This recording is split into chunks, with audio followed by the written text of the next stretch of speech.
Hello guys, today we'll study about first law of thermodynamics. Okay, let's start.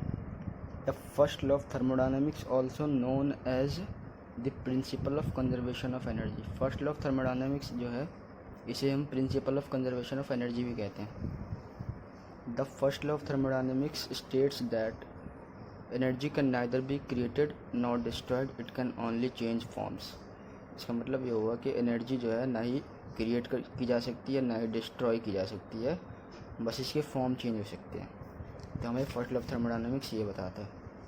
For a close system और a fixed mass the first law may be expressed as net energy transferred और from the system as heat and work.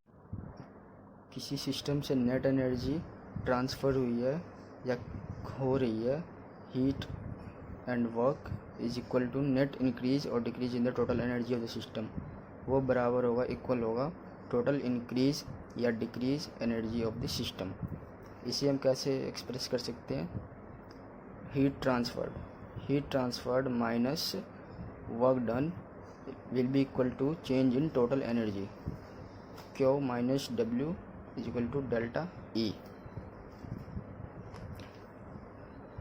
या फिर Q minus W is equal to change in internal energy delta U plus delta kinetic energy plus delta potential energy. For general system Q minus W is equal to delta E kilo joule. For stationary system Q minus W delta U. और जो general system होते हैं उसमें total heat supplied transferred जो भी minus work done will be equal to change in internal energy. और for stationary system, जो stationary system है इसमें जो इंटरनल एनर्जी होगी, चेंज इन इंटरनल एनर्जी वो इक्वल होगा किसके? हीट ट्रांसफर्ड के या फिर हीट सप्लाइड के माइनस वर्क डन.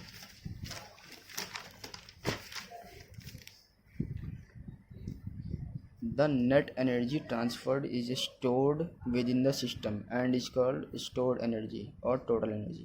जो नेट एनर्जी ट्रांसफ़र होती है वह स्टोर होती है विद इन द सिस्टम के. जो सिस्टम होता है थर्मोडायनामिक सिस्टम, उसके अंदर स्टोर होती है, जिसे कहते हैं स्टोर्ड एनर्जी और total energy of the system. Mathematically delta Q minus delta W is equal to change in total energy. तो डेल्टा Q क्या है? Heat supplied, heat transferred, work done plus change in internal energy, total energy. Sorry, delta use for inexact differential. Delta is use for inexact differential and D is use for exact differential. On integrating this equation, first equation for change of state of 1 to 2, integrating 1 to delta Q minus delta W is equal to 1 to integrating states हैं, 1 to states है, change in total energy. इसे हम कैसे लिख सकते हैं? Q minus 1 minus 2 1 2 minus W work done 1 2 from one state to second state E2. जो Q1 2 है ये हीट ट्रांसफर्ड है किसके? सिस्टम के, to the system during the process 1 2. जो वन सिस्टम से सेकंड सिस्टम में जो ट्रांसफ़र हुई है हीट वो है 1 2. और ये वर्क डन हुआ है यहाँ पे, वर्क डन 1 से 2 में वो है 1 2 W12. एनर्जी, टोटल एनर्जी और स्टोर्ड एनर्जी इन स्टेट 1. यहाँ पर जो एनर्जी रही होगी और जो बाद में स्टेट 2 में जो एनर्जी रही होगी वो E2 minus E1. Now total energy of the system eight state 1. State 1 पे निकाल रहे हैं हम total energy E1, potential energy plus kinetic energy plus internal energy U1.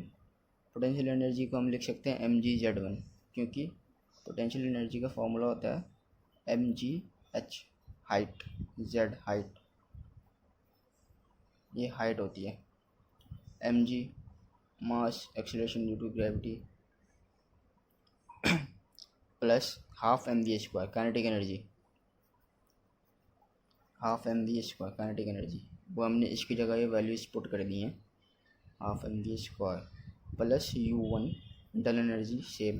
Similarly, total energy of the system at state 2, E2 will be potential energy at state 2, kinetic energy at state 2, and total internal energy at state 2. Same mgz2 half mv2 square U2. From equation 2, this one we can write Q1 minus Q12 minus W12 PE2, ये values put कर देनी है हमें इनकी जगह, E2 और E1 की जगह हमें ये वैल्यूज पुट कर देनी है. तो ये ऐसे हो जाएगा PE2 minus PE1 KE2 KE1 U2 U1 mgz2, इसका जो ये होगा वो चीज़ हमें लिखनी है, सेम चीज़ mgz2 minus mgz1 half mv2 square minus half mv1 square यानी C2 minus C1. mgz2 minus z1, mg हमें कॉमन ले लेना है, mgz2 minus z1 plus m/2 v2 square minus v1 square U2 U1. When potential energy at state 1 is will be equal to potential energy at state 2, when there is no change of potential energy, then equation will be Q12 minus W12 bracket open KE2 minus KE1 plus U2 minus U1. Question 5. When PE1 is equal to PE2 and also there is no flow of mass into or out of the system, जब PE1 और PE2 equal हैं और there is no flow of mass into or out of the system, कोई मास भी system के ना अंदर आ रहा है या बाहर जा रहा है, तो ऐसे केस में kinetic energy 1 will be kinetic energy 2 will be equal. Then Q12 minus में W12 will be equal to U2 minus U1. तो U2 minus U1 को हम du लिख सकते हैं, change in internal energy, d Q12 du plus W12. That's it. ये था basic thermodynamic के फर्स्ट लॉ के बारे में.